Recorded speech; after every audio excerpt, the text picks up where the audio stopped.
आइए शुरू करते हैं न्यूज पथ पर सफर। सबसे पहले दिखाते हैं ऐसी तस्वीरें जिनका जिक्र सरेराह है। ये तस्वीरें सुर्खियों में भी है और सोशल मीडिया पर भी है। इनसे आपका बाखबर होना बेहद जरूरी है क्योंकि चौराहे पर इन्हीं की चर्चा है। चर्चा स्पाइडरमैन के चालान की भी है।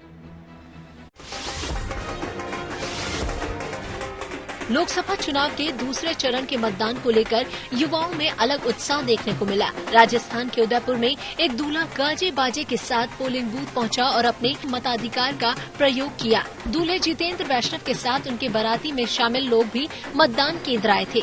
इस बीच भीलवाड़ा में एक लड़की वहां दुल्हन के लिबास में पोलिंग बूथ पहुंची और वोट डाला। शादी करने जा रहा हूं, लेकिन वोट पे एक मेरा कर्तव्य है, वो पहले डाल के जा रहा हूं, फिर दुल्हन लेके आऊंगा। दिल्ली में स्पाइडरमैन की तरह लुक बनाकर बाइक में स्टंट करना एक शख्स को भारी पड़ गया। पुलिस ने इस बाइक का 21,500 का चालान काट लिया। इससे पहले सामने आए वीडियो में स्पाइडरमैन बने शख्स के साथ उनकी महिला दोस्त भी शामिल थी। वो कुछ ऐसे ही लुक में सामने आई। देश में लोकसभा चुनाव के बीच अरुणाचल प्रदेश में एक पुलिस अधिकारी का वीडियो सोशल मीडिया पर वायरल हो गया। इसमें यह अधिकारी पुल के लिए रास्ता बनाता नजर आया ताकि लोग पोलिंग बूथ तक पहुंचकर अपने मताधिकार का इस्तेमाल कर सके। एसपी कमदम सिकोम और उनके साथी जवानों के काम की काफी तारीफ हो रही है क्योंकि वहां नदी पर बने इस खराब पुल की वजह से लोगों के लिए वोट डालना आसान नहीं था। लेकिन फिर इस एकमात्र पुल को रिपेयर किया गया। इस पोलिंग बूथ पर 19 अप्रैल के बजाय 24 अप्रैल को दोबारा वोटिंग हुई थी। ये पुल गांव वालों के लिए एक जीवन रेखा का काम करता है। राजस्थान के अलवर में एसआरपीएफ जवान ने ऐसा काम किया जिसकी हर तरफ तारीफ हो रही है। दरअसल एक शहीद की बेटी की शादी में एसआरपीओ के जवानों ने भाई और पिता का फर्ज निभाया। इस शादी में एसआरपीओ के जवान वर्दी में दुल्हन के आसपास मौजूद रहे। उन्होंने भाई का फर्ज निभाते हुए दुल्हन के ऊपर रखने वाली चादर पकड़ी और उसे स्टेज तक पहुंचाया। इतना ही नहीं, शादी में बटालियन की तरफ से एसी मिक्सर, इलेक्ट्रॉनिक चूल्हा और दूसरी चीजें तोहफे में दी गई। साथ ही एसआरपीएफ के फंड से 1,51,000 की मदद का भी ऐलान किया गया। चुनाव के बीच बिहार के कटिहार में एक नए जोड़े ने सुर्खियां बटोरी। ये जोड़ा शादी के बाद मतदान केंद्र पहुंचा और वोट डाला। साथ ही दूल्हे और दुल्हन ने बाकी लोगों को भी मतदान के लिए प्रेरित किया। मुझे लगा कि वोट देना सबसे ज्यादा जरूरी है, इसलिए मैं आई सबसे पहले वोट देने के लिए, उसके बाद ससुराल जाऊंगी। जिंदगी का सफर सुहाना हो, इसके लिए सावधान रहना जरूरी है। रोजमर्रा की आपाधापी में कुछ देर बैठकर सोचना समझना भी जरूरी है कि आपके आसपास क्या हो रहा है और जो कुछ हो रहा है उससे हमारी जिंदगी, हमारा परिवार कैसे प्रभावित हो सकता है। इसलिए हॉर्न बजाकर बाखबर करने वाली खबर जरूरी होती है। और आज की ये खबर हमारे मीठे खाने से जुड़ी हुई है। कैसे आपको, हमको और हमारे बच्चों को जाने अनजाने मीठा जहर दिया जा रहा है। इस मीठे जहर को आर्टिफिशियल स्वीटनर्स के रूप में जाना जाता है। आर्टिफिशियल स्वीटनर्स को लोग वजन कम करने के लिए चीनी के विकल्प के तौर पर इस्तेमाल करते हैं, जबकि ये इसके ठीक विपरीत परिणाम दे रहे हैं। जी हां, एक स्टडी के मुताबिक आर्टिफिशियल स्वीटनर्स हमारे बढ़ते वजन और मोटापे के लिए जिम्मेदार हैं, जो कि दूसरी बीमारियों का भी कारण बनते हैं। आज हम आपको इसी से सतर्क और सावधान करने जा रहे हैं ताकि आप ये खबर देखकर खुद तो सतर्क हो ही और दूसरों को भी सावधान करने के लिए हॉर्न बजाएं।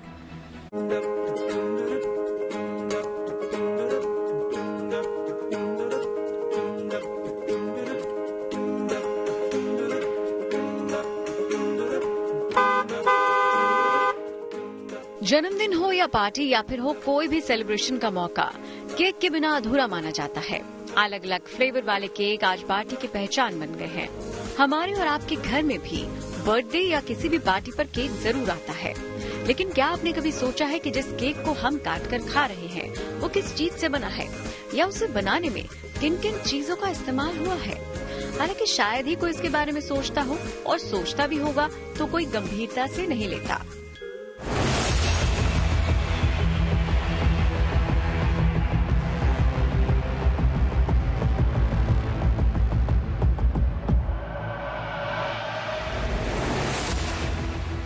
आपको याद होगा पिछले महीने पंजाब से खबर आई थी जिसमें पंजाब के पटियाला जिले में जन्मदिन पर केक खाने से एक बच्ची की मौत हो गई थी। तब सवाल उठे थे कि केक खाने से आखिर कैसे किसी की मौत हो सकती है। परिवार ने उस वक्त आरोप लगाया था कि बच्ची की मौत केक खाने से हुई है। इसे लेकर फूड डिलीवरी कंपनी और बेकरी वाले घेरे में आए। सवाल उठा कि केक में कुछ जहरीला पदार्थ था। मामले की जांच में पता चला है कि जिस केक को खाने से बच्ची की मौत हुई उसमें सिंथेटिक स्वीटनर का इस्तेमाल ज्यादा मात्रा में हुआ था। आमतौर पर केक बनाने के लिए सैक्रीन जैसे आर्टिफिशियल स्वीटनर्स इस्तेमाल किए जाते हैं, लेकिन इस केक में सैक्रीन की मात्रा बहुत ज्यादा थी। अब बच्ची ने क्योंकि केक ज्यादा खाया था तो उसकी ब्लड शुगर अचानक बहुत ज्यादा स्पाइक कर गई और उसकी जान चली गई। सैक्रीन जो बच्चों के केस में है, because of the long standing effects are not known, जिसमें बच्चों के हेल्थ पे लॉन्ग स्टैंडिंग प्रभाव क्या होता है वो नहीं मालूम है, इसीलिए हमें इसको बच्चों की डाइट में नहीं यूज करना चाहिए। जो पोटेंशियल रिस्क होता है कि जैसे बच्चों को एनर्जी चाहिए, energy can come from natural carbohydrates like potatoes, like for example you can take rice और you can take carbs from wheat for example. बात बिल्कुल साफ है कि ब्लड शुगर अगर ज्यादा बढ़ जाए तो किडनी फेल होने से लेकर बॉडी के ऑर्गन डैमेज होने और आंखों की रोशनी जाने तक कुछ भी हो सकता है। यहाँ तक कि जान भी जा सकती है। ऐसे में सोचिए हमारे बच्चे क्या खा रहे हैं और ये मीठा जहर यानी आर्टिफिशियल स्वीटनर उनके लिए कितना खतरनाक है, क्योंकि सवाल हमारे बच्चों का और आपकी सेहत से जुड़ा है। इसीलिए हम आपको इस मीठे जहर से सावधान कर रहे हैं। आपको बताते हैं कि आर्टिफिशियल स्वीटनर्स किन किन चीजों में होते हैं। Cake, cold drinks, packed snacks, packed juice, chocolate, jam, chewing gum, toothpaste, इन सब में ये मीठा जहर होता है। इसलिए आप भले ही आर्टिफिशियल स्वीटनर का सीधे सेवन ना कर रहे हो, लेकिन ये आपके शरीर में किसी न किसी तरीके से पहुंच रहा है। आर्टिफिशियल स्वीटनर्स हमारे टेस्ट बर्ड्स को चीनी की तरह मीठे स्वाद का एहसास कराते हैं, जबकि ये चीनी से बहुत अलग होते हैं। हम जिन आर्टिफिशियल स्वीटनर्स के बारे में आपको बता रहे हैं, जरूरी है पहले उनके बारे में जानना। भारत समेत ज्यादातर देशों ने आर्टिफिशियल स्वीटनर्स के इस्तेमाल को मंजूरी दे रखी है। भारत में 6 तरह के आर्टिफिशियल स्वीटनर्स इस्तेमाल होते हैं, जिनमें है saccharin, aspartame, sucralose, acesulfame potassium, neotame और एडवांटम। पिछले कुछ समय में हुई कई रिसर्च बताती है कि आर्टिफिशियल स्वीटनर इंसान के शरीर का मेटाबॉलिज्म डिस्टर्ब करते हैं। इनका ज्यादा इस्तेमाल सेहत से खिलवाड़ करने जैसा है। विशेषज्ञ इन्हें स्वास्थ्य के लिए असुरक्षित बताते हैं। जो नेचुरल गुड बैक्टीरिया हमारे गट में होते हैं, they demand fibre and not the unnatural sugars. So जब हम अननेचुरल स्वीटनर्स या अननेचुरल शुगर्स यूज करते हैं तो हमारा गट का जो माइक्रोबायोटा है और जो गुड बैक्टीरिया है वो डिसरप्ट हो जाते हैं। And we need good bacteria for a good immune system, a good overall health development in babies to be developed. And also there is a potential chance कि जैसे बच्चे जो होते हैं उनके डाइट में, एडल्ट्स में तो इतना डेटा नहीं है, बट क्योंकि बच्चे जो होते हैं लंबे टाइम तक ग्रो करते हैं, so potential risk of saccharin as a carcinogenic कि कैंसर का इंसिडेंस बढ़ा सकता है। ये आर्टिफिशियल स्वीटनर्स मोटापा, दिल की बीमारी, stroke, type 2 diabetes, cancer, asthma, depression, allergy जैसी बीमारियों का खतरा बढ़ा सकते हैं।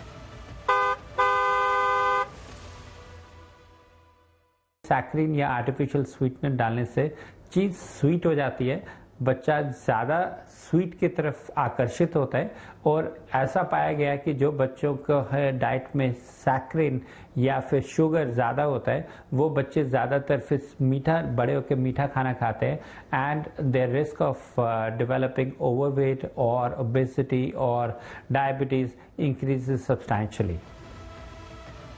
इन आर्टिफिशियल स्वीटनर्स को लेकर चिंता अमेरिका में भी है। इसीलिए अमेरिका ने स्कूलों में बच्चों के खाने में शाकाहार बढ़ाने पर जोर दिया है और चीनी की मात्रा कम करने का फैसला किया है। बाइडेन प्रशासन स्कूली भोजन को कम मीठा, अधिक शाकाहारी और स्वास्थ्यवर्धक बनाने के लिए कदम उठा रहा है।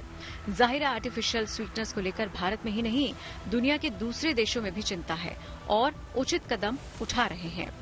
कुल मिलाकर आर्टिफिशियल स्वीटनर्स की यह खबर बताने का मकसद यही है कि आप अपने बच्चों और अपने स्वास्थ्य के प्रति जागरूक हो जाएं, क्योंकि ये स्वीटनर जरूर हैं, लेकिन इनका कड़वा सच बड़ा है।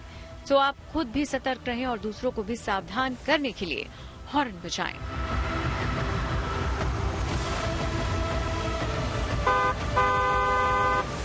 Bureau report, good news today. NOTA मामले पर चुनाव आयोग को नोटिस तो अमेठी और रायबरेली पर कल साफ हो सकता है कांग्रेस का रुख। आइए सीधे आपको लिए चलते हैं न्यूज एक्सप्रेसवे पर, जहां देश भर की कुछ और जरूरी खबरें कर रही हैं आपका इंतजार। सुप्रीम कोर्ट ने वीवीपैट और ईवीएम को लेकर बड़ा फैसला दिया।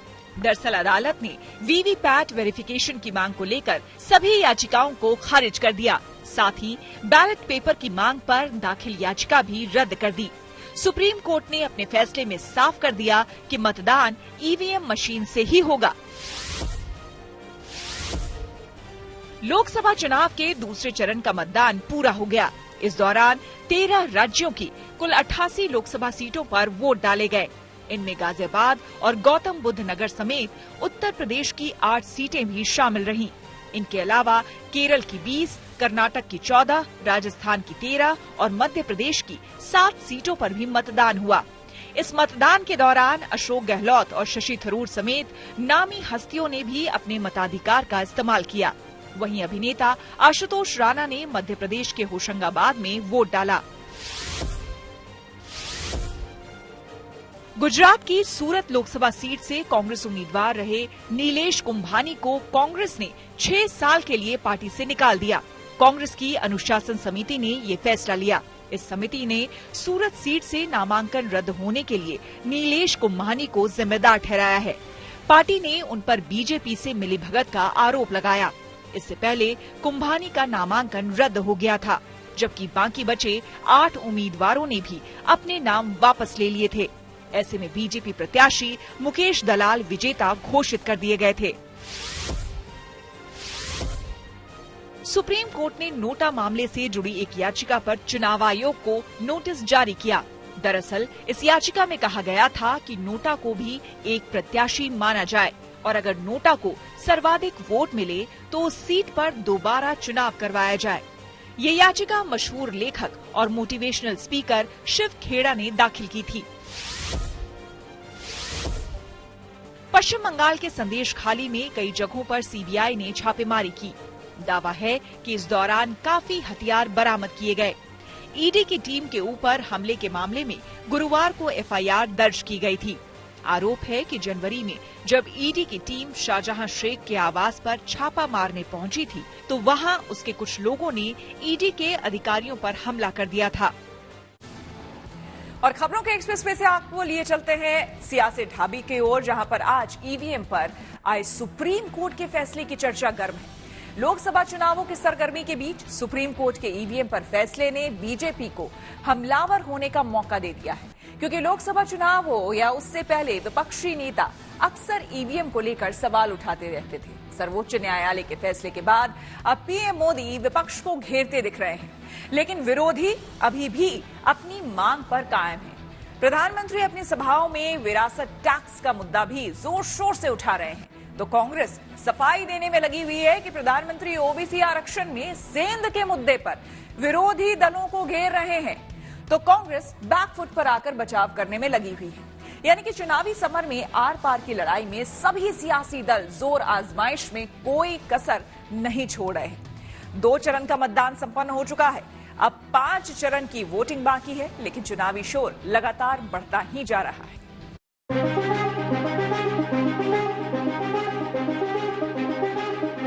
देश की चुनावी प्रक्रिया का पर्याय बन चुके ईवीएम पर उठते सवालों पर सुप्रीम कोर्ट ने पूर्ण विराम लगा दिया है और ईवीएम को लेकर सभी याचिकाओं को खारिज ही नहीं किया, बल्कि अपने आदेश में साफ साफ कहा कि न ही देश की चुनावी प्रक्रिया ईवीएम से बैलेट पेपर पर जाएगी और न ही 100% वीवीपैट का मिलान होगा। ईवीएम पर सुप्रीम कोर्ट का यह फैसला उस वक्त आया जब दूसरे चरण के लिए मतदान चल रहा था और तीसरे चरण के चुनाव के लिए प्रचार युद्ध छिड़ा है और आए दिन विपक्ष की ओर से ईवीएम से चुनाव की निष्पक्षता को लेकर सवाल हो रहा था। लिहाजा पीएम मोदी ने चुनावी रैली में सुप्रीम कोर्ट के फैसले का जिक्र करते हुए विरोधियों पर हमला बोल दिया।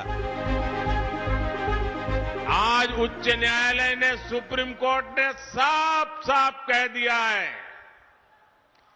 कि बैलेट पेपर वाला पुराना दौर वापस लौट करके नहीं आएगा। आज सुप्रीम कोर्ट ने अभी 1-2 घंटे पहले ही मतपेटियों को लूटने का इरादा रखने वालों को ऐसा गहरा झटका दिया है, ऐसा गहरा झटका दिया है कि उनके सारे सपने चूर चूर हो गए हैं। हालांकि अपने आदेश में सुप्रीम कोर्ट ने ऐसी व्यवस्था भी दी है कि ईवीएम के इस्तेमाल के इतिहास में पहली बार इसकी जांच का रास्ता खुल गया है। सुप्रीम कोर्ट का ये निर्देश चुनावी प्रक्रिया को पूरी तरह से पारदर्शी बनाने के लिए है। दरअसल चुनाव के बीच ईवीएम पर लगातार विपक्षी दलों की ओर से बयान आ रहे थे, जिससे जनता के मन में शंका पैदा होने का डर था। ये जो चुनाव हो रहा है, नरेंद्र मोदी जी इस चुनाव में मैच फिक्सिंग करने की कोशिश कर रहे हैं। ये जो उनका 400 सीट का नारा है, ये बिना ईवीएम के, बिना मैच फिक्सिंग के, बिना सोशल मीडिया और प्रेस पर दबाव डालकर खरीदकर ये 180 पार नहीं होने जा रहा है। सुप्रीम कोर्ट के फैसले के बाद भी विपक्षी दल के नेता ईवीएम हटाने की बात कर रहे हैं। ये लड़ाई लंबी है। माननीय सुप्रीम कोर्ट का जो भी फैसला है उसको अंततः सब स्वीकार करेंगे और लड़ाई इसलिए जरूरी है क्योंकि दुनिया के तमाम देश हैं जो ईवीएम और ईवीएम से वोट डलाने के लिए अनकॉन्स्टिट्यूशनल मानते हैं। ये लड़ाई लगातार चलती रहेगी और इस बार के चुनाव में, क्योंकि 2 चरण के चुनाव खत्म हो चुके हैं, तीसरे चरण के चुनाव में हम और आप लोग खड़े हैं। मैं एक ही बात कहना चाहूंगा, इंडिया गठबंधन को जिताओ, समाजवादी पार्टी को जिताओ, सरकार बनाओ और ईवीएम भी हटाओ। सुप्रीम कोर्ट के फैसले में सरकार के लिए कोई निर्देश नहीं है, लेकिन फैसले के बाद ईवीएम पर सियासी लड़ाई अभी थमी नहीं है। अब सुप्रीम कोर्ट के आदेश का हम लोग सब पालन करेंगे, लेकिन होना चाहिए 100% वीवीपैट की गिनती होनी चाहिए। कांग्रेस हमेशा चुनाव हार के जब नजदीक पहुंचती है तो ये हमेशा इस प्रकार के प्रश्न उठाते हैं और आज मैं कहता हूं कि यदि दिल्ली का चुनाव होता है, आप पार्टी वहां से जीत के आती है, पंजाब का चुनाव होता है, वहां से आप पार्टी जीत के आती है, उसका प्रश्न का जवाब ये नहीं दे पाते कि जहां ये जीतते हैं वहां पे उनको कोई शंका नहीं होता। सर्वोच्च न्यायालय के आदेश के बावजूद भी ईवीएम पर राजनीति थमती नहीं दिख रही, तो दूसरी तरफ चुनाव प्रचार में पूर्व प्रधानमंत्री मनमोहन सिंह के बयान को हवाला देते हुए बीजेपी कांग्रेस पर लगातार हमलावर है। डॉक्टर मनमोहन सिंह जी का एक और पुराना वीडियो सामने आया है, जिसमें फिर से वो वही कह रहे हैं कि देश के संसाधनों पर पहला हक मुसलमानों का है। लोकसभा चुनाव तक ये लड़ाई यूं ही चलती रहेगी। बीजेपी कांग्रेस पर हमलावर है, कांग्रेस भी पीछे नहीं है। विरासत टैक्स पर पीएम मोदी जबरदस्त ढंग से कांग्रेस को घेर रहे हैं, तो कांग्रेस बैकफुट पर आकर सफाई देने में लगी है। कांग्रेस ने ऐसी घोषणा की है कि अब आप अपना खेत, खलियान, घर, दुकान जो आपकी मेहनत से बना है, जिसके मालिक आप हैं, अब आप अपने बच्चों को नहीं दे पाएंगे। कांग्रेस का कहना है शाहजादे के गुरु कह रहे हैं कि अब उसमें से आधे से अधिक कांग्रेस सत्ता में आई तो वो उसको हड़प लेंगे। विरासत टैक्स के रूप में कांग्रेस अपनी जो खासम खासस वोट बैंक होगी, आरजेडी की अपनी जो खासम खास वोट बैंक होगी, ये जो आपका लूट लेंगे वो उनको बांट देंगे। न्याय पत्र है उसमें कहीं नहीं जिक्र है, ये सरासर झूठ है, बिल्कुल झूठ है। बार बार ये विरासत कर की बात कर रहे हैं। बात आरक्षण को लेकर भी उठ रही है, लेकिन कांग्रेस इस मुद्दे को छोड़ दूसरे मुद्दों पर मोदी सरकार को घेरने की कोशिश कर रही है। ओबीसी आरक्षण का हिस्सा छीनकर, डाका डालकर धर्म के आधार पर वोट बैंक को आरक्षण देने की मंजूरी दे दी थी। उस समय जागरूक कोर्ट ने इन्हें ऐसा करने से रोक दिया था। बावजूद इसके ओबीसी कोटे से अपने वोट बैंक को आरक्षण देना सुप्रीम कोर्ट के मना करने के बाद भी इन्होंने घोषणा पत्र में रखा। कभी पाकिस्तान की बात होगी, कभी चाइना की बात होगी, कभी थाली बजवाएंगे, कभी मोबाइल फोन की लाइट जलवाएंगे। हिंदुस्तान में 3-4 बड़े मुद्दे हैं: गरीबी, बेरोजगारी, महंगाई और भागीदारी। कांग्रेस पार्टी बेरोजगारी मिटा सकती है, महंगाई कम कर सकती है और आप सबको भागीदारी दे सकती है।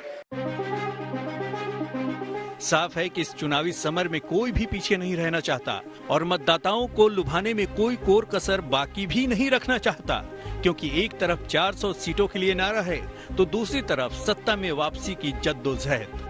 Bureau report, good news today. News पथ पर आगे है धन बाजार, जहां शेयर बाजार से लेकर कारोबार तक की सभी अहम खबरें होती हैं और इसका सीधा रिश्ता आपकी आमदनी आपकी जेब से होता है। तो तेज रफ्तार खबरों के बीच ये जरूरी खबरें छूट ना जाए, इसलिए सीधे आपको लिए चलते हैं धन बाजार। हफ्ते के आखिरी कारोबारी दिन शेयर बाजार में कमजोरी रही। सेंसेक्स 609 रुपए से लुढ़ककर 73,730 रुपए पर पहुंच गया। वहीं निफ्टी 150 रुपए से नीचे 22,420 रुपए पर खिसक गया। सोने चांदी की कीमतों में तेजी रही। सोना 503 रुपए चढ़कर 71,770 रुपए प्रति 10 ग्राम पर पहुंच गया। इंडिगो ने 30 एयरबस A350-900 एयरक्राफ्ट खरीदने के लिए ऑर्डर दिया। इन विमानों में रॉल्स रॉयस के ट्रेंट XWB इंजन लगे हैं। उम्मीद जताई जा रही है कि इन विमानों की डिलीवरी 2027 से शुरू हो जाएगी। इसके जरिए एयरलाइंस को अपने नेटवर्क का विस्तार करने में मदद मिलेगी। आइए अब रुक करते हैं प्रगति मार्ग का, जहां ऐसी खबरें हैं जो कि देश की तरक्की, प्रगति और लोगों की काबिलियत दिखाती है। दिल्ली के सफदरजंग अस्पताल के NICU यानी कि नियोनेटल इंटेंसिव केयर यूनिट में नवजात के साथ मां भी रह सकती है।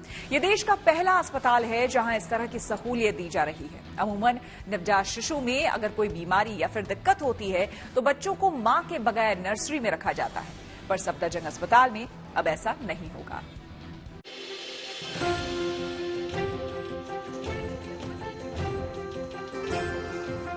किसी भी नवजात शिशु के लिए सबसे बड़ा सुकून है उसकी माँ का आंचल।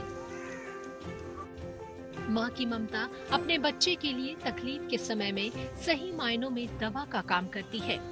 लेकिन कभी कभी कुछ परिस्थितियाँ ऐसी आ जाती है जब नवजात शिशु को माँ से अलग नर्सरी में देखभाल के लिए रखा जाता है। पर सफदरजंग अस्पताल ने एक ऐसी नेक पहल की है जिसकी वजह से अब हर माँ की चिंता दूर हो गई है। दरअसल सफदरजंग अस्पताल के NICU में नवजात के साथ रह सकती है उनकी माँ। हमारे पास उत्तर प्रदेश, हरियाणा, इवन राजस्थान, इन सब स्टेट से बच्चे आते हैं। और अगर मैं आपके आंकड़े देखूं तो हमारे यहाँ 50% दिल्ली के अंदर से ही और करीब 50-100 के भी उससे भी ज्यादा प्रतिशत जो है वो बच्चे बाहर से आ रहे हैं, दिल्ली के बाहर से आ रहे हैं। हरियाणा, राजस्थान, उत्तर प्रदेश अलग स्टेट से आ रहे हैं, क्योंकि वो इसलिए रेफर होते हैं, वो बच्चे कहीं और पैदा होते हैं, लेकिन अगर बच्चे बीमार होते हैं और उनको हायर केयर की जरूरत होती है तो वो दिल्ली रेफर हो जाते हैं, तो फिर वो हमारे पास यहाँ पे आ जाते हैं। ये देश का पहला अस्पताल है जहां आउटबॉर्न बेबीज को मां के साथ नर्सरी में रखा जाता है। आउटबॉर्न बेबीज वो होते हैं जो दूसरे अस्पताल में पैदा होते हैं। ऐसे ही शिशुओं को अब नर्सरी में भी मां का दुलार मिल सकेगा। लगता है अपने बच्चे के साथ रहना, उसको फील करना, और दूर रह के तो नहीं कर पाते इतना, और लगा रहता है कि कैसे केयर मिल रही होगी क्या नहीं। तो संतुष्ट है आप इस चीज से? बिल्कुल। बच्चा दोनों एक साथ है। हाँ, बहुत अच्छा लगता है। मदर भी इंटरेक्ट करती है बच्चे से, उससे अर्ली इंटरवेंशन होती है, बच्चे की डेवलपमेंट बहुत अच्छी रहती है न्यूरो डेवलपमेंटली। और फीडिंग के लिए हमें इजी रहता है कि हम मदर का फीड दें, क्योंकि वो बहुत अच्छा रहता है अर्ली, मतलब उसके लिए बच्चे की डेवलपमेंटल के लिए। प्लस रिकवरी भी बहुत जल्दी होती है अगर हम बच्चे को मदर का फीड देते हैं। तो मदर रहती है साथ में, उससे फीड भी मेंटेन रहता है। मदर भी कॉन्फिडेंट रहती है कि उनका बच्चा ठीक हो रहा है, या कोई भी उनको कंडीशन है वो एक्सप्लेन करना है, तो ईजी रहता है हमारे लिए। सफदरजंग अस्पताल में ये सुविधा 15 बेड के साथ शुरू हुई थी, लेकिन अब इनकी संख्या बढ़कर 40 हो गई है। इसमें 24 घंटे मां अपने शिशु के साथ रह सकती है और इस दौरान शिशु के साथ मां का भी पूरा ख्याल रखा जाता है। मेडिकल चेकअप से लेकर 3 टाइम खाने तक की सुविधा भी दी जाती है। बच्चों के साथ माँ को भी वो सम्मान दिया जा रहा है, किसी तरीके की कोई कमी नहीं छोड़ी जा रही है। 3 टाइम की अगर मील की बात करें तो हॉस्पिटल वो मील भी प्रोवाइड करता है, वो पूरी अटेंशन, वो पूरी केयर हर एक तरीके से यहाँ पे माँ और बच्चे दोनों को दी जाती है। ये दुनिया का सबसे बड़ा MNICU है। यहाँ सिर्फ दिल्ली के ही नहीं बल्कि हरियाणा, यूपी और बाकी राज्यों के बच्चे भी अपने इलाज के लिए आते हैं। 2024 मार्च में 116 नवजात शिशु को उनकी मां के साथ MNICU में भर्ती कराया गया था और ये अब तक का सबसे बड़ा आंकड़ा है। यहाँ के डॉक्टरों का मानना है कि शिशुओं को मां के साथ रखने में करीब 22% रिकवरी रेट बढ़ा है और लगातार मोर्टेलिटी रेट में कमी आ रही है। इस नेक पहल में DGHS स्वास्थ्य और परिवार कल्याण मंत्रालय का भी बड़ा रोल है, जिन्होंने हर कमी को दूर करने के लिए कोई समझौता नहीं किया। माई MS told me कि आप करिए, आपको जितनी ह्यूमन रिसोर्स चाहिए, जितने सामान चाहिए सब मैं दूंगी। उनका ये प्रेरणा था कि आज हम 40 बेड की एक आउटबोर्ड नर्सरी बना लिए, वो भी केवल 2 महीने में। सफदरजंग अस्पताल की इस खूबसूरत पहल से उन माओं की खुशियां लौट आई है जिनके बच्चों को कॉम्प्लिकेशंस की वजह से नर्सरी में रखा जाता था और उस वक्त तक बच्चा मां से दूर रहता था। पर मां की इस मजबूरी को मुस्कान में बदलने का कारनामा सफदरजंग अस्पताल के डॉक्टरों और वहां के प्रशासन ने कर दिखाया है। दिल्ली से मनीषा लाडा के साथ गुड न्यूज टुडे। न्यूज पथ के सफर में अब सोशल अड्डा का रुख करते हैं, जहां आज बात होगी दुनिया के सबसे लोकप्रिय इंस्टेंट मैसेजिंग प्लेटफॉर्म यानी कि व्हाट्सएप की। फेसबुक वाली कंपनी मेटा का व्हाट्सएप प्लेटफॉर्म आज भारत समेत दुनिया भर के देशों में एक दूसरे के संपर्क करने का सबसे बड़ा जरिया बन गया है। लेकिन व्हाट्सएप ने भारत में अपनी सर्विस बंद करने की धमकी दी है। क्या है पूरा मामला, आपको विस्तार से बताते हैं। व्हाट्सएप प्लेटफॉर्म दिल्ली हाईकोर्ट में भारत के नए IT नियमों का विरोध कर रहा है। व्हाट्सएप का कहना है कि भारत का IT नियम 2021 यूजर्स की गोपनीयता को कमजोर करता है।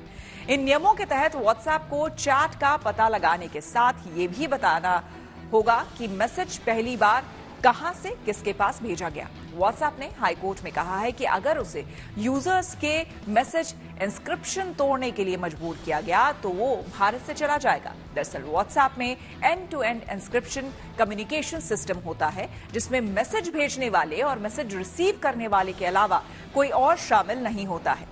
यहां तक कि कंपनी भी यूजर्स के मैसेज नहीं देख सकती। मेटा के 2 बड़े प्लेटफॉर्म्स व्हाट्सएप और फेसबुक ने नए IT नियमों को चुनौती देते हुए सुप्रीम कोर्ट में याचिका दी थी, जिसे सुप्रीम कोर्ट ने पिछले महीने दिल्ली हाई कोर्ट में ट्रांसफर कर दिया था। मेटा कंपनी ने कोर्ट में अपनी दलीलें रखते हुए कहा कि नए नियमों से यूजर की प्राइवेसी खतरे में आ सकती है। कंपनी का कहना है कि ये भारतीय संविधान के अनुच्छेद 14, 19 और 21 के तहत मौलिक अधिकारों का भी उल्लंघन करता है। कंपनी ने कोर्ट को बताया कि दुनिया में कहीं और ऐसा कोई नियम नहीं है। ये नियम यूजर्स की प्राइवेसी के खिलाफ है और इस नियम को बिना किसी परामर्श के पेश किया गया था। कंपनी ने यह भी कहा है कि उसे एक पूरी श्रृंखला रखनी होगी और उसे नहीं पता कि किन मैसेज को सरकार मांग सकती है। इसका मतलब यह है कि उसे करोड़ों मैसेज वर्षों तक स्टोर करने होंगे। वहीं केंद्र सरकार ने हाई कोर्ट को बताया है कि व्हाट्सएप और फेसबुक बिजनेस या कमर्शियल उद्देश्य के लिए यूजर्स के डेटा बेचते हैं, इसलिए कानूनी तौर पर कंपनी ये दावा नहीं कर सकती है कि वो गोपनीयता की रक्षा करती है। सरकार की ओर से कहा गया है कि अगर आईटी नियम 2021 लागू नहीं किया गया तो एजेंसियों को फर्जी मैसेज के सोर्स का पता लगाने में दिक्कत होगी। ऐसे मैसेज दूसरे प्लेटफॉर्म्स में फैल जाएंगे, जिससे कि समाज में शांति सद्भाव बिगड़ सकता है। दोनों पक्षों के बीच बहस के बाद हाईकोर्ट ने बीच का रास्ता निकालने को कहा है और मामले की अगली सुनवाई के लिए 14 अगस्त की तारीख दी है। देश के नियमों का विरोध कर रहे व्हाट्सएप के भारत में आज 50 करोड़ से ज्यादा यूजर्स हैं। ऐसे में भारत छोड़ने की धमकी को लेकर हमने कुछ लोगों से बात की और उनकी राय जानी। वो बंद करेंगे तो मतलब क्या, टाइम पास कैसा होएगा? काम अक्का दिन काम धंधा करते, घर पे जाके टाइम पास करने के लिए व्हाट्सएप ही पहला देखते ना हम। अभी व्हाट्सएप ही नहीं रहेगा तो कैसा चलेगा? व्हाट्सएप से तो मेरा घर का भी और बाहर का भी काम होता है, बहुत सारा काम होता है। किसी को डॉक्यूमेंट देना हो, लेना हो, प्लस पेमेंट के लिए भी QR कोड की जरूरत पड़ती है तो डायरेक्ट भेज नहीं सकते, वो व्हाट्सएप से ही भेजना पड़ता है। सर ऐसा मतलब दोनों को नुकसान है, जो घर में रहते हैं उनके लिए भी और जो बिजनेस करते हैं उनके लिए भी नुकसान ही है। ऐसा होने वाला है तो बहुत ज्यादा शॉक लगेगा, क्योंकि वही हमारा सबसे ज्यादा मेन जो लोग होते हैं, फैमिलीज, फ्रेंड्स, सब उसी पे, क्योंकि सोशल मीडिया जो मिडिल क्लास फैमिली होती है वो सोशल मीडिया उतना यूज करती नहीं, इंस्टाग्राम, फेसबुक वगैरह।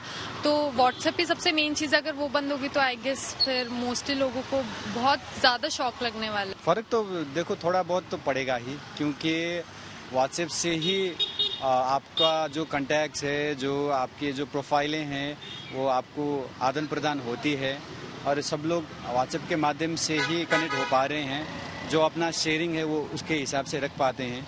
तो इसके हिसाब से व्हाट्सएप बंद हो गया तो फ़र्क तो पड़ेगा भैया, बहुत फर्क पड़ेगा। अगर व्हाट्सएप बंद हो गया दूसरे प्लेटफॉर्म वगैरह आ जाएंगे मेरे हिसाब से लग रहा है। जैसे कि पहले इंडिया में टिकटॉक बंद हो गया था, उसके बाद फिर मौज उन्होंने ऑन किया, वैसे व्हाट्सएप की वजह से और भी आएगा। ये पता ही क्या है, ऑफ कोर्स कुछ दिन तक प्रॉब्लम होगा ही लोग को, लेकिन हर चीज़ के ऑल्टरनेट्स होते हैं। जाहिर सी बात है, अभी व्हाट्सएप है, व्हाट्सएप अगर बंद होगा तो लोग ना उसका ऑल्टरनेट ढूंढेंगे और बहुत सारे एप्लीकेशंस ऐसे अवेलेबल हैं मार्केट में। मैं तो कहूँगा टेलीग्राम ही जो अपने इंडिया का ही है आई गेस, तो लोग उधर मूव कर जाएंगे और मुझे नहीं लगता कि बहुत ज़्यादा डिफिकल्टीज होंगी, लोग को प्रॉब्लम्स होंगी। कुछ दिन प्रॉब्लम होंगी, आई मीन कुछ टाइम तक, एक समय तक प्रॉब्लम होगी, बाकी का लोग मूव। गूगल का AI और स्टार्टअप पर अहम कदम। टेक्नोलॉजी से जुड़ी ऐसे ही हर एक जरूरी खबर को जानने समझने के लिए आइए आपको लिए चले डिजिटल गालिए।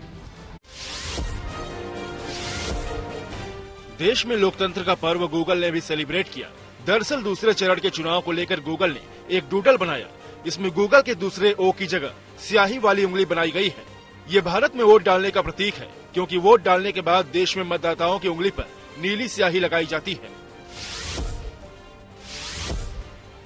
उत्तराखंड में 4 धाम यात्रा की तैयारी में लगी पुलिस सोशल मीडिया पर भी जोर देगी। इस अभियान का एक खास मकसद सड़क दुर्घटनाओं के मामले में कमी लाना भी शामिल है, यानी जनता में यातायात के नियमों के प्रति जागरूकता और संवेदनशीलता बढ़े। इसके लिए वाहनों की चेकिंग के अलावा सोशल मीडिया पर भी इससे जुड़ी खास जानकारियां दी जाएंगी।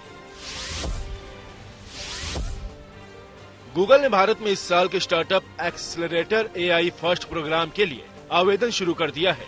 गूगल ने खुद ये जानकारी दी। इस प्रोग्राम के तहत इंडस्ट्री में चल रही कई तकनीक समस्याओं को सुलझाना और आर्टिफिशियल इंटेलिजेंस का इस्तेमाल कर स्टार्टअप को मदद देना शामिल है। 8 मई तक बढ़ी सिसोदिया की न्यायिक हिरासत। आइए सीधे आपको लिए चलते हैं न्यूज एक्सप्रेसवे पर, जहां देश और दुनिया की कुछ और जरूरी खबरें कर रही हैं आपका इंतजार। आम आदमी पार्टी के नेता मनीष सिसोदिया को फिर अदालत से राहत नहीं मिली। CBI केस में उनकी न्यायिक हिरासत 8 मई तक बढ़ा दी गई। सुनवाई के दौरान दोनों पक्षों में तीखी बहस हुई। मुख्य न्यायाधीश DY चंद्रचूड़ ने सुप्रीम कोर्ट का अपना आधिकारिक व्हाट्सएप नंबर जारी किया। अब व्हाट्सएप मैसेज के जरिए वकीलों को वाद सूची केस दाखिल करने और सुनवाई के लिए सूचीबद्ध होने की जानकारी दी जाएगी। ये व्हाट्सएप नंबर 8767687676 है। इसमें वकीलों को जजमेंट से जुड़े नोटिफिकेशन मिलेंगे।